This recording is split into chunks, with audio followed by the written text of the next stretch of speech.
On the vast eastern front, the Demyansk salient represented little more than a smudge on the battle map. For the Russians, however, the salient was a festering boil that would not go away. Members of the Stavka, Soviet High Command, referred to it as a dagger pointed at the heart of the motherland, Moscow. The Germans defending the salient simply called it Der Kessel, the cauldron. The history of the Demyansk Kessel begins with the 1941-1942 Soviet Winter Offensive.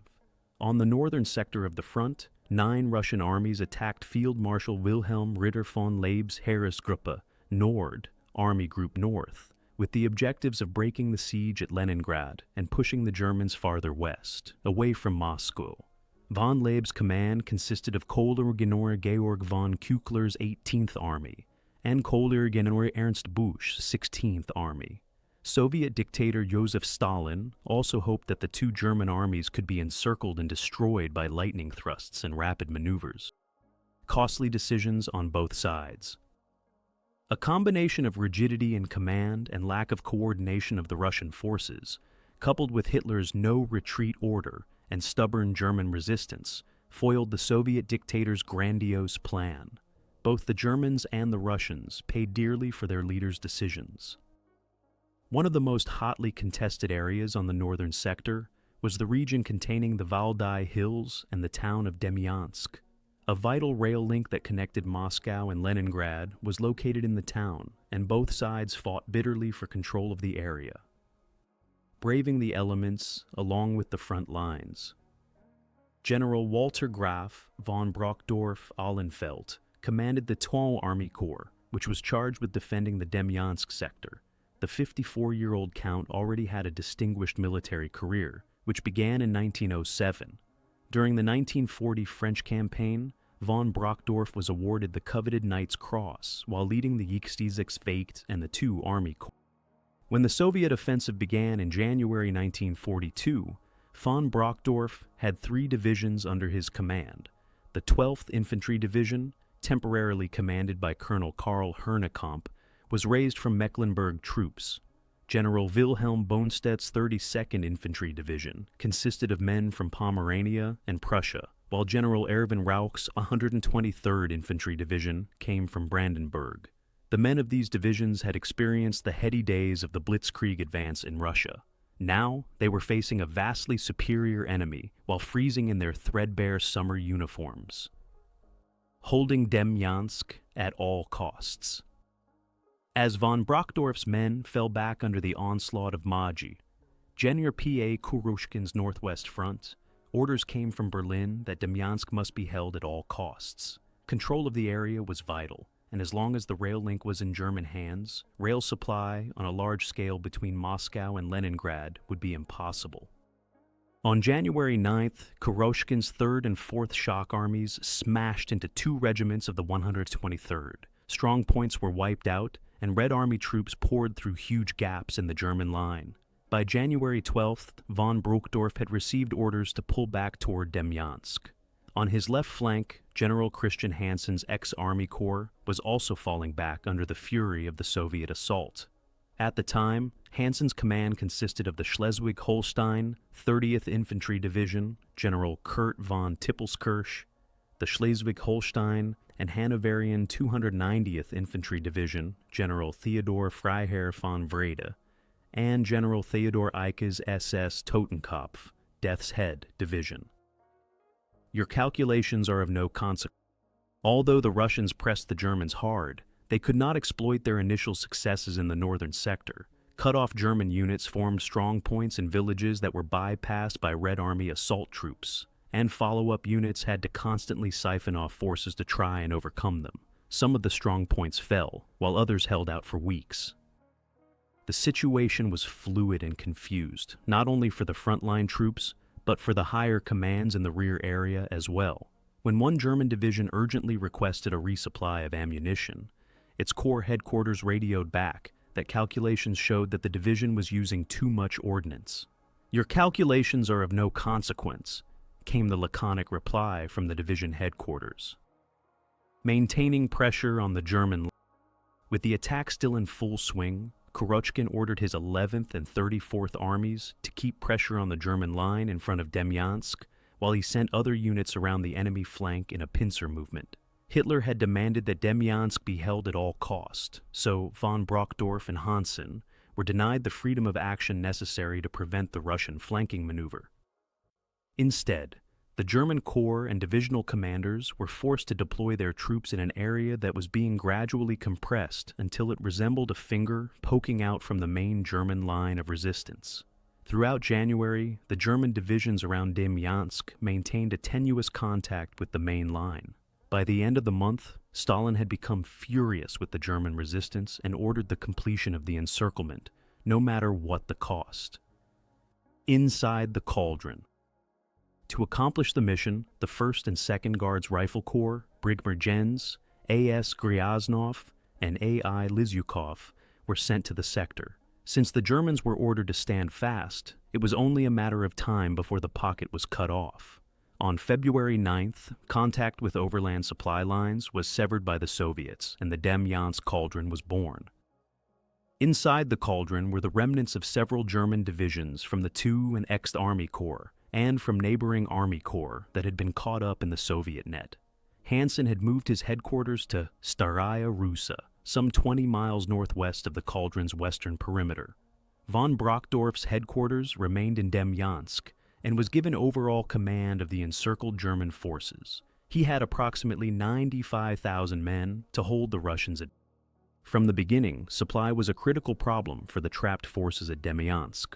Von Brockdorff estimated that he would need about 200 tons of ammunition, food, and other essentials to allow the men inside the cauldron to survive. An air supply effort was initiated on February 12th, but the trusty Tante Ju aircraft, Aunt Ju, slang used by German troops for the Junkers Ju-52 transport airplane, only managed to drop less than half that tonnage. From the beginning, supply was a critical problem for the trapped forces at Demyansk. Von Brockdorff estimated that he would need about 200 tons of ammunition, food, and other essentials to allow the men inside the cauldron to survive. An air supply effort was initiated on February 12th, but the trusty Tante Ju aircraft, Aunt Ju, slang used by German troops for the Junkers Ju-52 transport airplane, only managed to drop less than half that tonnage. Meanwhile, as the Soviet inner ring around the cauldron consolidated, an outer ring was formed on February 15th when Lizyukov's 2nd Guards Rifle Corps met with units of Majizka's General M.A. Pourkayev's 3rd Shock Army. Watching the events unfold, Hitler declared the cauldron a fortress on February 22nd. This meant that the German troops in and around Demyansk were expected to fight to the last man and last bullet to defend their position. Besides holding the important rail link, the German forces in the cauldron served another vital function. Several Soviet armies were now involved in the Demyansk Encirclement, forces that could have been used for a drive to the southwest and west. On February 25th, General Kurochkin's Northwest Front was given command of all Soviet forces trying to annihilate the cauldron. He was told by the Stavka to squeeze the pocket out of existence in 4 or 5 days. Reinforcements, including 5 artillery and 3 mortar regiments, were sent to help the Soviet general accomplish the mission, but the Germans held fast. By holding out, von Brockdorff and his men were allowing the main German line to stabilize, more than likely saving Army Group North from a catastrophic situation. Supplying the cauldron was still a massive problem at the end of February. Almost all of the Ju-52s on the entire Eastern Front had been diverted to help with the airlift. But accidents, bad weather, and Soviet anti-aircraft fire still kept the Luftwaffe from delivering the required amount of supplies. Von Brockdorff reported that he was still only receiving about half of what he needed to survive. "The hunger is terrible," wrote SS Sergeant Sabish of the Totenkopf Division.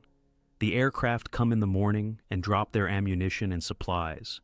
The parachutes open and we watch them fall, and what do we see?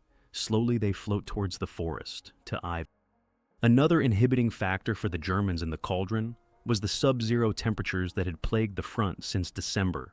Siegfried Moldenhauer, an officer in the 12th Infantry Division, could still remember the cold some 50 years later.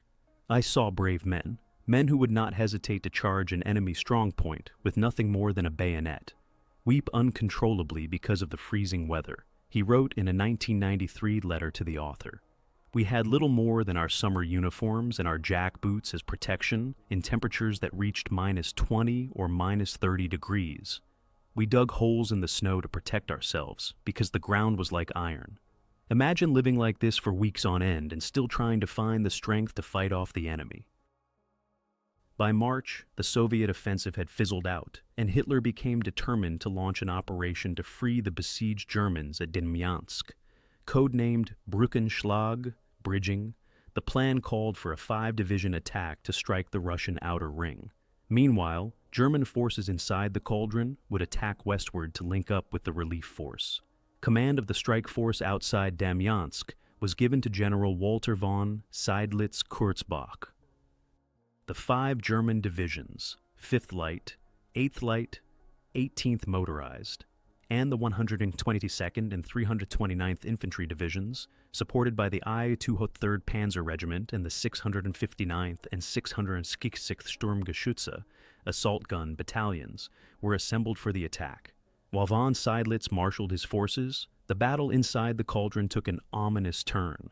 The Soviet 1st and 4th Airborne Brigades managed to infiltrate the German defenses, and von Brockdorff was forced to deplete his already undermanned lines to fight the infiltrators in order to keep his interior supply lines open. Fighting between the paratroopers and the Germans did not end until the last of the Soviets were destroyed on April 7th. Brückenschlag began on March 21st with an artillery barrage and a strong airstrike. The Soviets responded in kind, and the air was filled with high explosives and dueling aircraft. Luftwaffe pilots finally gained the upper hand, shooting down several Russian planes. Among the Soviet airmen lost was Lieutenant Frunze, whose father had commanded the Bolshevist army during the Russian Civil War. With the Russians driven from the sky and most of the Red Army artillery temporarily silenced, von Seydlitz ordered his divisions to advance. Several penetrations were made in the Soviet line, and by March 25th, a unit commanded by Captain Max Sachsenheimer of the 5th Light Division had severed a major enemy supply route between Staraya Russa and Ramushevo. The Soviets resisted fiercely, and the colonel commanding the 329th Infantry Division was killed shortly before his men stormed Potopace and freed a trapped battle group from the Totenkopf Division that had fought off the Russians for almost 8 weeks. Caught off guard, Kurochkin hastily shuffled his forces and ordered a counterattack. He began his order of the day with the words, "Not one more step backward." The 5th Light Division was hit by several Red Army rifle regiments and tank battalions, but managed to hold until General Siegfried Macholz's 122nd Infantry Division arrived to help stem the Soviet drive. Russian weather now stepped in as the Rasputitsa, muddy season, began. Temperatures began to rise, and the few roads in the area were suddenly turned into almost impassable quagmires. Soviet and German troops fought each other in knee-deep water and mud as the battle continued, but von Seydlitz's men continued to push the Russians back. Ramushevo, the vital communication center between Staraya Russa and Demyansk, was taken at heavy cost by a battalion of the 18th Motorized Division. The battalion commander, Captain Dietrich Steinhardt, fell with many of his men as they stormed the town. Steinhardt was a popular commander and was one of the few junior officers to be awarded the Knight's Cross during the Polish campaign. Now it was time for the second phase of Brückenschlag to begin. Operation Fall Reap, Gangway, an attack by forces inside the cauldron, began on April 14th. The Totenkopf Division and some elements of the 12th, 30th, 32nd, and 290th Infantry Divisions struck out from the western edge of the cauldron and, after 6 days of heavy fighting, reached the eastern bank of the Lovat River. On April 21st, some SS engineers crossed the swollen river in rafts and made contact with the 5th Light Division. The salient was expanded on both sides of the river, and on May 1st, a land supply route to Demyansk was opened. The first battle for the Demyansk cauldron had many consequences, and there were more to come. Soviet forces that could have been used to continue the westward drive of the winter offensive were instead diverted to try to eliminate the surrounded Germans. The air supply effort gave Reichsmarshal Hermann Göring confidence that the Luftwaffe could supply any encircled force, no matter how large it was. Finally, Hitler was convinced that declaring Demyansk a fortress was the answer to negating the growing Soviet manpower superiority. The next time he issued such a fortress order was at Stalingrad. Although the supply line to Demyansk was open, the salient was still the focus of attention for both the Russians and the Germans. Stalin saw it as a possible jumping-off point for a future offensive toward Moscow, while Hitler looked upon it as a justification for his stand-fast order and refused to abandon the area as a matter of honor. There was also the vital rail link, which was a central prize for both sides. Therefore, throughout the rest of 1942, the Tetez Army Corps waged its own personal war with the Russians, while the tide of battle ebbed and flowed on other fronts. For the defenders inside the salient, Demyansk was still der Kessel. The battle for Demyansk was now 4 months old, and its cost had already been horrendous. At the end of April, von Brockdorff sent a report to the 16th Army headquarters stating that since January 1st, the Tetez Army Corps had received 1115 Soviet attacks and had repulsed 776 Red Army advances while conducting 376 counterattacks. Enemy fatalities were numbered in the thousands, and 64 Soviet prisoners were taken. A total of 74 tanks, 52 artillery pieces, and 81 anti-tank guns were either captured or destroyed. Von Brockdorff put his own losses at 5101 killed, 15,323 wounded, 2,000 missing, and 5866 cases of severe frostbite. As the weather cleared and the Rasputitsa finally came to an end, Stalin planned his spring campaign. By the end of April, the Northwest Front had received 5 rifle divisions and 8 rifle and 2 tank brigades as reinforcements. Kurochkin planned a 2-pronged attack with the 11th Army striking from the northeast and the 1st Shock Army driving up from the southwest. When the cauldron was once again isolated, he would order the other Soviet armies surrounding the salient to eliminate it. Kurochkin's attack began on May 3rd. The primary objective was to cut the 6-mile-wide corridor at the western end of the cauldron. For more than a month, the Soviets tried to breach the German lines, but von Brockdorff's men held. When the offensive was finally called off in late June, most of the German divisions were sorely depleted. Totenkopf was at about 1/3 of its normal strength, and some other divisions were in even worse shape. The Germans were able to beat back the numerically superior Soviet forces because Kurochkin had become so predictable. His divisions would strike the same point again and again, allowing von Brockdorff to funnel reinforcements to that sector and making it easy for German artillery to pre-plot firing solutions that rained tons of explosives on the advancing Russians. For the next few weeks, the situation at Demyansk remained static. By now, the cauldron resembled a mushroom lying on its side. The western stem was about 6 miles wide, while the wider cap of the salient extended some 60 miles to the east. The men of the 2nd Army Corps were holding parts of 2 Russian fronts at bay, but von Brockdorff's divisions could also have been of great service on other sectors of the front.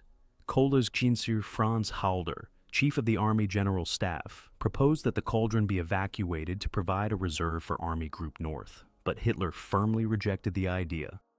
In mid-July, the Russians renewed their attack on the stem of the cauldron. Halder, in his war diary, recorded on July the 17th that, against the corridor to Tetez Army Corps, full-stage attack from north and south, prepared by heavy artillery bombardment and supported by tanks and air force. Notwithstanding some local enemy gains, the attack was repulsed.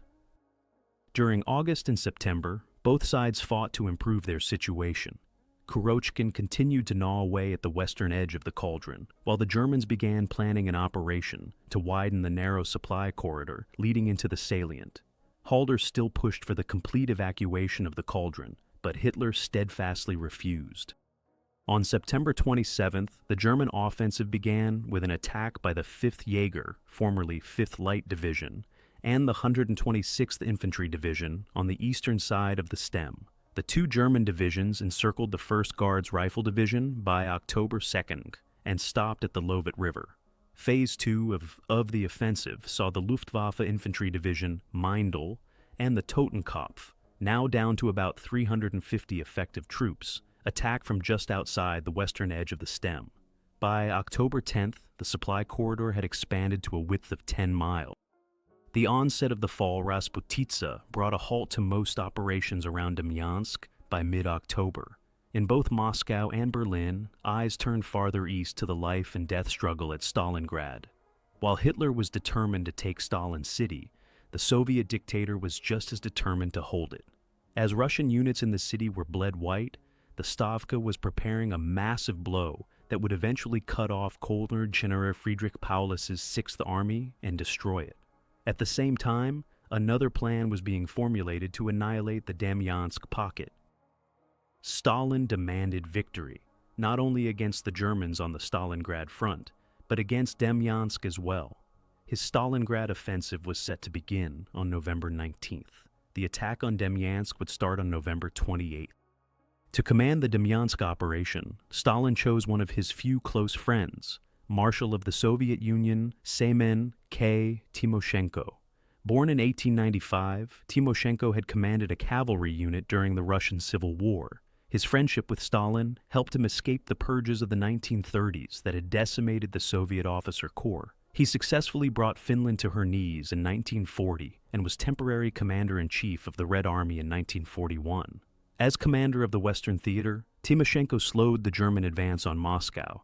His star waned after the disastrous attempt to recapture Kharkov in May 1942, but Stalin still had enough confidence in him to give him this important assignment. Timoshenko was given a lavish number of men and amount of material to accomplish his mission.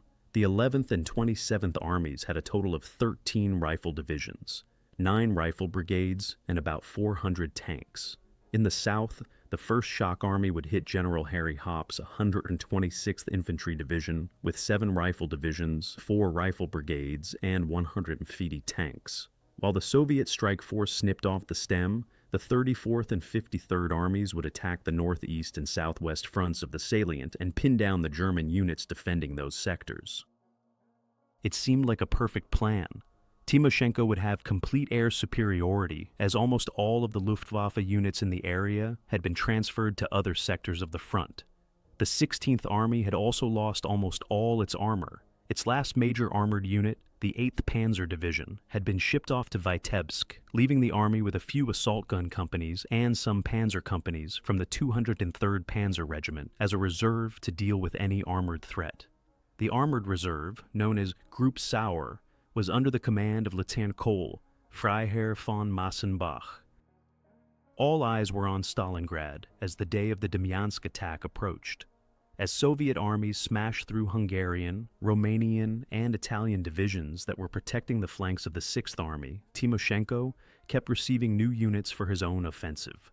The reinforcements moved at night, with the snow muffling most sounds that might prematurely alert the Germans. Inside the cauldron, von Brockdorff had fallen ill and was replaced by General Paul Low. The 53-year-old Low was born in Weimar and had served in the German army since 1907. His command now consisted of the 12th, Colonel Gerhard Müller, 30th, General Thomas Emil von Wickende, 32nd, General Wilhelm Wegener, and Mannschaftlich 2nd, Colonel, soon-to-be General Kurt Chill, infantry divisions.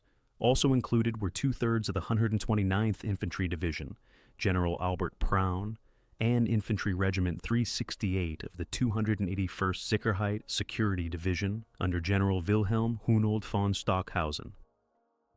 The stem of the cauldron was defended by Group Höhne, General Gustav Höhne, with the 126th Hoppe, 290th General Konrad Oskar Heinrichs, 123rd General Erwin Rauch, and 81st General Erich Schupper, infantry divisions, and General Gerhard Graf von Schwerin's 8th Jaeger Division. Group Höhne would receive the brunt of Timoshenko's attack, which would follow the same pattern as earlier Soviet offensives against the salient. In the early hours of November 28th, a massive Soviet artillery barrage hit the German line. When it stopped, the hum of aircraft filled the sky as the Red Air Force bombers and low-level attack fighters appeared from the east. German grenadiers cautiously peered over the lips of their foxholes, just in time to see waves of enemy bombers unleash their deadly cargo. The ground shook violently as bombs ripped through the German positions. As the bombers departed, low-level aircraft skimmed over the German lines, strafing anything that moved. A new sound was heard as the Soviet planes departed. Experienced grenadiers recognized that the low growl of engines and the slight trembling of the ground could only mean one thing. "Enemy tanks approaching!" came the cry up and down the line. Designated tank killer teams hastily prepared to meet the steel monsters bearing down on the German positions.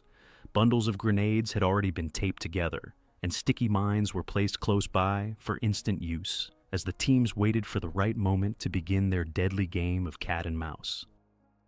The Soviet storm hit 3 divisions, 290th, 81st, and the 8th Jaeger, in the north with the 11th and 27th Armies. In the first wave, 2 Guards Rifle Divisions, 5 Rifle Divisions, 4 Rifle, and 2 tank brigades slammed into the German defenses. Russian T-34 tanks led the way, with masses of Red Army infantry following, shouting their blood-curdling war cry, "Ura!" as they charged. Grenadiers in the first line of defenses crouched low, letting the tanks run over their foxholes. When the tanks continued on their way, the defenders got up and met the Soviet infantry with withering rifle and machine gun fire. Now the tank killer teams went into action. In groups of 2 or 3, the Germans stalked their prey, waiting for the exact moment to stick their bundles of grenades into the Soviet tank's tracks, or to slap a sticky mine on an engine housing or turret ring. Without infantry support, several T-34s burst into flames as the teams continued their hunt. It was a deadly contest, where one slip or wrong move could result in being crushed by the steel monsters as they continued their mission of trying to sever the German supply corridor.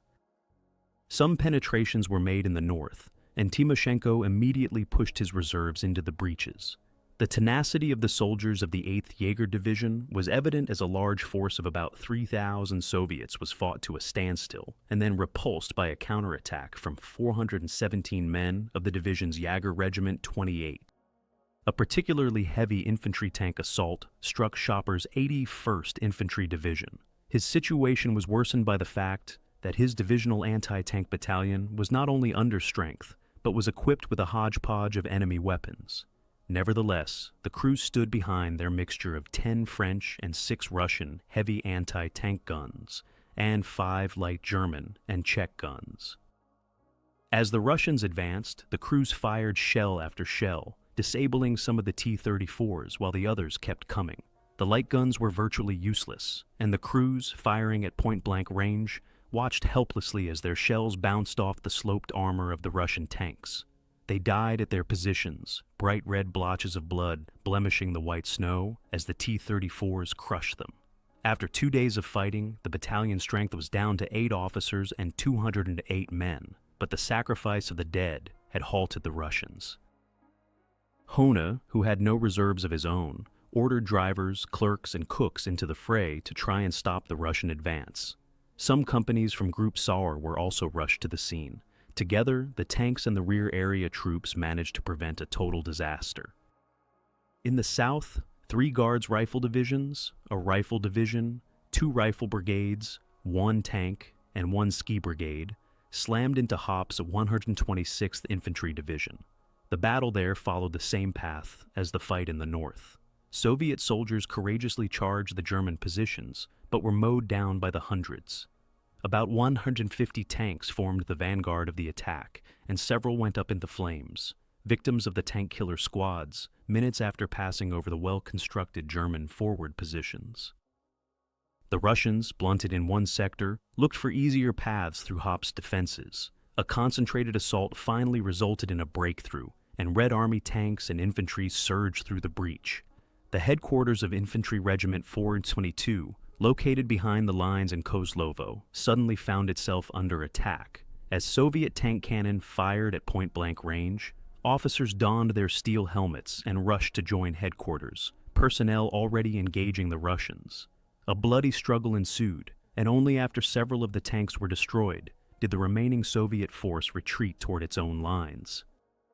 General Lowe was under no illusions. His supply line had almost been cut by the heavy attack on the corridor, and the Soviet 53rd and 34th Armies were also making heavy spoiling attacks against the units manning defenses on the eastern edge of the cauldron. He radioed a request for reinforcements that went directly to Column's General Ernst Busch, commander of the 16th Army. Busch personally answered the plea for help. "Lo," he said, "I can't spare a single battalion from the Army front." It was the same at Army Group North. The battle for Stalingrad had siphoned off any reserves that might have been sent to help the embattled 2 Army Corps. Nevertheless, Field Marshal Georg von Küchler, the Army Group commander, took the risk of withdrawing 3 divisions from his thinly held front and sent them to the cauldron with all the speed that they could muster.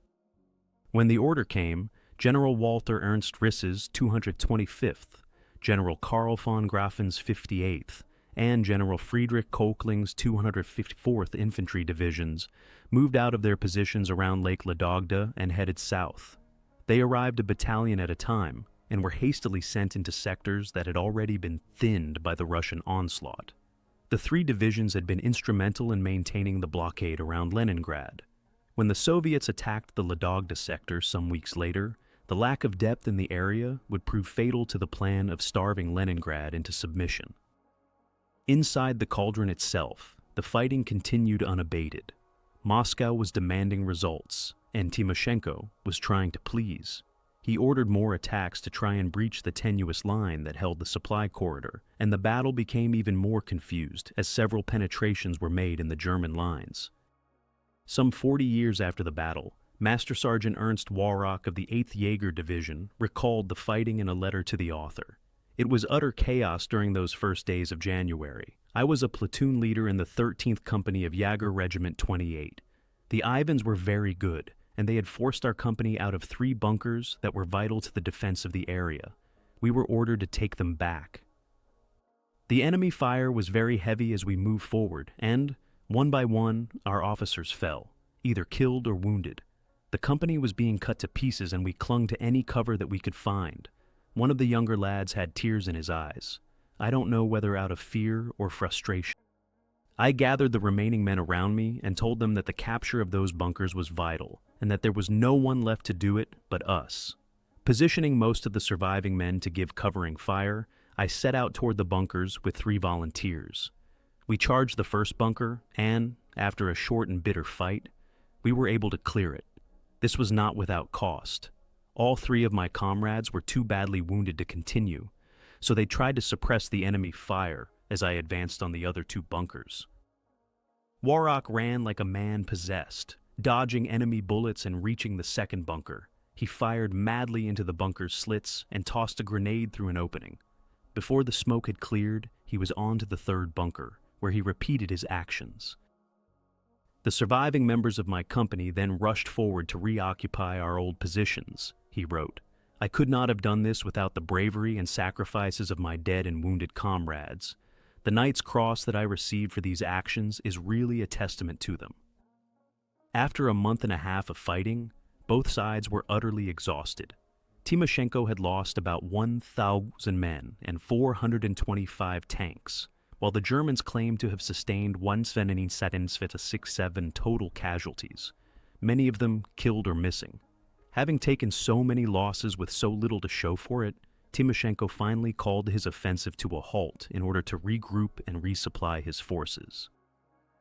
By now, the 3 German divisions from the north had arrived in force, allowing Lowe to pull some of his units out of the line for a well-deserved rest. Meanwhile, German positions at the stem and inside the cauldron were strengthened by engineers in anticipation of a renewed Soviet offensive. Russian Hiwis, ex-Red Army soldiers working for the German army, searched for the dead and dug graves in the snow to bury fallen German and Soviet soldiers only a few yards behind the front. Both sides suffered from the harsh winter during that first month of 1943. Patrols were constant as the Germans and Russians vied for information about the other side, and frostbite became the universal enemy. Some probing attacks took place, sharp, vicious firefights that continued to drain the mental and physical energy of the frontline troops. We were fighting 3 enemies, Warrock recalled. There was Ivan, the horrendous winter and exhaustion, The sunken eyes and the sallow faces of my men were difficult to look at. I'm sure that the average Ivan felt the same. While the Germans were strengthening their lines, Timoshenko used his time to assimilate arriving replacements into his battle-weary units. New tanks were also on the way, and plans were already in the works to restart his offensive as soon as possible. Propaganda units were also brought to the front, boasting about the impending annihilation of the 6th Army at Stalingrad, while offering the Germans inside the cauldron safety and warmth if they would only surrender. In Berlin, Hitler was receiving daily, sometimes hourly, briefings concerning the Stalingrad debacle. General Kurt Zeitzler, who had replaced Halder, also continued to press the Führer on the Demyansk question. Citing the growing enemy's superiority around the salient, Zeitzler urged Hitler to withdraw from the cauldron before it was too late. His pleas fell on deaf ears as Hitler repeated his order to stand fast and not surrender 1 meter of ground to the enemy. Things were not as cut and dried inside the cauldron. "We are in an impossible situation," Laus told his staff. "We must take things into our own hands." As some engineer units continued to strengthen the cauldron's outer perimeter during the January lull in the battle, others went to work cutting down trees in the heavily forested area around Demyansk. Once cut into logs, the wood was lashed together in several layers, which were laid side by side. The bundles were then topped with cinders and sand, which were then smoothed over. Several of these corduroy roads were hastily constructed, but they would make the movement of men and equipment easier. Lowe also ordered that his wounded be moved to field hospitals closer to the stem of the cauldron and had all but the most essential equipment collected at points along the improvised road system so that it could head west at a moment's notice. His major concern was that Timoshenko would renew his assault before everything was ready. His major hope was that Hitler would come to his senses and order a withdrawal from the salient before he took it upon himself to do so. Zeitzler continued to press the issue. As the disaster at Stalingrad reached its conclusion, Hitler gave in on February 1st. The order immediately went out to Lau. All non-essential equipment is to be withdrawn west of Staraya Russa, and the combat area is to be abandoned in 70 days. "Finally, someone has made him see reality," Lowe said to his chief of staff. "Make the necessary preparations at once. Get the wounded out first, then equipment and non-essential personnel. If we are to pull this off, we can't be hindered in any way. Once the Russians figure out what we are doing, they will come at us with everything that they have." The Germans used every trick they knew to keep the Soviets in the dark. Dummy positions were built along the perimeter, and deceptive radio messages were transmitted indicating that reinforcements were on the way to help defend the cauldron. Rumors that new divisions and tanks would be arriving soon were spread among the local population with the full knowledge that they would eventually reach Red Army intelligence officers, and patrols became more aggressive, keeping the Russians from coming too close to the perimeter. While these operations were in progress, plans were being worked out for the phased withdrawal of combat units from the salient. The units farthest to the east would pull back to positions manned by divisions in the center of the pocket. All of these units would then withdraw to the next defensive line. With luck, Lowe hoped that the cauldron could be evacuated in a few weeks instead of the 70 days called for by Berlin. Meanwhile, Timoshenko was somewhat baffled by the conflicting reports he was receiving.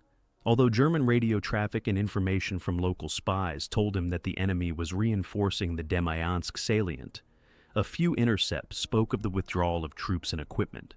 The few Soviet patrols that made it to the German lines brought back reports of undermanned positions and engine noises indicating the westward movement of vehicles. Stalingrad had shown Hitler's stubbornness against all logic, but perhaps the defeat had convinced the Germans that maintaining a hopeless position was nothing more than suicidal. While the Marshal vacillated, Lowe's preliminary evacuation continued. Finally, Timoshenko decided to act.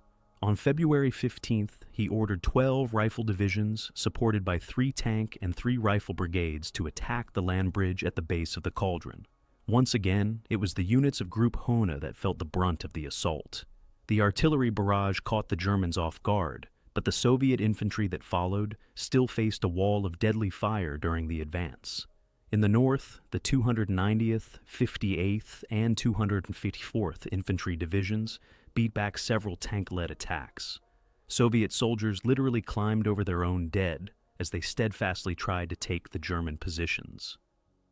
The 1st Shock Army in the south made better progress. Harry Hopp's 126th Infantry Division faced the full fury of 6 rifle divisions and 3 rifle brigades, which were supported by 50 tanks. The Grenadiers put up fierce resistance, but the depleted battalions could not stem the red tide. Infantry and T-34s stormed forward on a 3-mile-wide front. German strongpoints were bypassed, and the main striking force advanced 2 miles into Hoppe's position.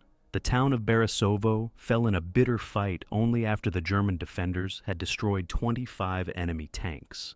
Timoshenko then ordered his spearhead to turn northwest and capture the important road junction at Godilovo. Another fierce battle developed in that area, as Russian tanks and infantry, encouraged by their capture of Borisovo, surged ahead, regardless of losses.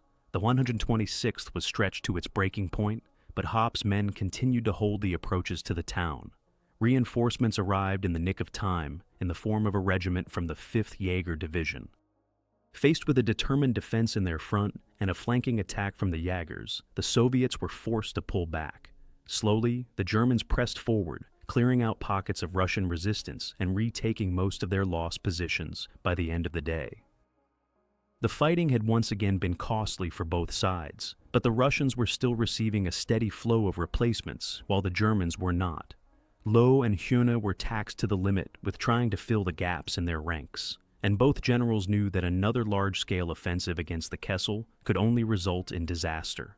In a radio message to Bush, the German commanders requested that whole-scale evacuation begin immediately. Bush relayed the message to Berlin, where it was agreed that February 17th would be the date for the withdrawal. On that date, the code word Ziethen was flashed to all senior headquarters inside the Kessel. It was time to put Lowe's plan into operation. In the most eastern sector of the Kessel, companies of the 32nd 329th Infantry Divisions began moving west by late afternoon. Rearguard forces were left behind to deceive the 37th Army patrols that roamed the no-man's land along the perimeter. The sporadic machine gun and rifle fire from the German defenses had its effect, and the 2 divisions marched throughout the night until they finally reached the lines of the 12th and 30th Infantry Divisions before continuing their trek to the west. On February 18th, the 12th, 30th, and 122nd Infantry Divisions began their own withdrawal, helped by a snowstorm that obscured visibility and muffled the sounds of the retreating troops. By that afternoon, Soviet patrols had entered the eastern part of the cauldron, only to find the enemy positions abandoned. Messengers fought their way through the blowing snow to report their find to their commanders, but it was not until the 19th that Timoshenko realized that he had been tricked. The Soviet marshal sent angry messages to the commanders of the 53rd and 34th Armies ordering them to advance immediately. Ski and cavalry units led the pursuit, fighting running battles with the troops charged with guarding the withdrawal. Following somewhat more slowly were armored and infantry units that had tough going in the newly fallen snow from the previous day. The corduroy roads that the Germans had built would be of no use to the advancing Soviets, as they were broken up after the last German troops had passed. Inside Demyansk, the long gray columns of withdrawing Germans trudged through the narrow streets of the town. Orders had been given to maintain strict silence, and no open fires were to be lit. The temptation was too great for some, however, and soon groups of soldiers were standing around burning fires that had been lit in empty barrels, concerned only with warming themselves for a few minutes before continuing their march westward. Inevitably, the fierce wind carried sparks from these fires to the thatched roofs in the town. Before long, fires were raging in every section of Demyansk. Withdrawing troops were ordered to bypass the town, while soldiers and civilians waged a futile effort to stop the conflagration. The only building the Germans were able to save was a hospital that had 50 Red Army soldiers as patients. As the town was being evacuated, a few medical personnel volunteered to stay behind with the wounded until the Soviets arrived. At the corridor of the cauldron, Timoshenko brought the 1st Shock and 27th Armies into play again, Bolstered by arriving units of the 32nd and 329th Infantry Divisions, Group Huna held off several savage attacks and kept the path open for other units streaming west. German artillery pummeled the attacking Russians, using shells that had been saved for just such an occasion, and the Soviets began to falter, then fall back in the face of the barrage. By February 22nd, the 12th, 30th, and 122nd Infantry Divisions had withdrawn to the 5th defensive position on the western end of the salient. There they halted several attacks from the pursuing 53rd and 34th Armies, while engineers waited to demolish key bridges when the last stragglers were across. The Soviets tried desperately to capture these bridges intact. In February, Russian ski units surrounded a group of engineers that was trying to make it back to the German lines after destroying a bridge in the face of the advancing Soviets. First Lieutenant Günther Vollmer of the 122nd Infantry Division was tasked with rescuing the trapped men. In a letter to the author, Vollmer described the action. "I was leader of the 3rd Company of Grenadier Regiment 411. We were badly under strength after earlier battles in the Cauldron, and the men were exhausted, but our trapped comrades had bought the Tusk Army Corps precious time, and no one complained when we set out late in the afternoon. It was hard going through the deep snow, which only added to our fatigue. Darkness came early, which both helped and hindered us. In the distance, we heard gunfire and the occasional grenade. That meant that we were getting closer. I divided the men into groups as we continued, some to give us support fire and others to attack. Ivan was not expecting an assault on his rear, and with the element of surprise, we broke through the ring of Soviets that had encircled our comrades. As my men provided cover for the flanks, the engineers rushed through our corridor." Vollmer now turned the tables on the Russians. The addition of the freed engineers gave him a potent force, and instead of heading back to the German lines, Vollmer decided to carry on his attack. While his rear guard fought a stubborn delaying action, the remaining troops formed a semicircle that gradually forced the flanks of the Soviets inward. The hunters were now the prey, as Vollmer's men tightened the noose around the Russians, and the Red Army troops were finally forced to surrender. Vollmer returned not only with the freed engineers, but with several Soviet prisoners as well. He was later awarded the Knight's Cross for his initiative and valor. That award was a reflection on the entire company, he later wrote. The next 2 days saw more heavy fighting as the Soviets tried to thwart the German withdrawal. Timoshenko threw everything he had at the enemy, but to no avail. He could only watch helplessly as the remainder of the Tusk Army Corps slipped through his grasp. The evacuation of the Cauldron was completed on February 27th. Low's 2 Army Corps and Group Huna had pulled it off, not in 70 days, but in 10. An important aspect of the evacuation was the saving of most of the division's heavy equipment. This meant that the divisions of the 2 Armies Corps could be refitted just behind the lines instead of having to travel to depots in Germany for new equipment and training. The Demyansk divisions, remaining so close to the front, could also provide an important reserve pool when the Soviets opened their spring and summer offensives against Army Group North. By 1943, the opening of a German offensive toward Moscow was nothing more than a pipe dream, but Hitler stubbornly refused to let go of the Demyansk salient until it was almost too late. The evacuation of the Cauldron was one of his last rational decisions of the war, and it saved about 1,000 German troops that could fight another day. Unfortunately for the Germans, the defensive tactical victory at Demyansk was never fully appreciated by Hitler. Trading ground for a great number of enemy casualties was the only way to grind down the Soviet war machine.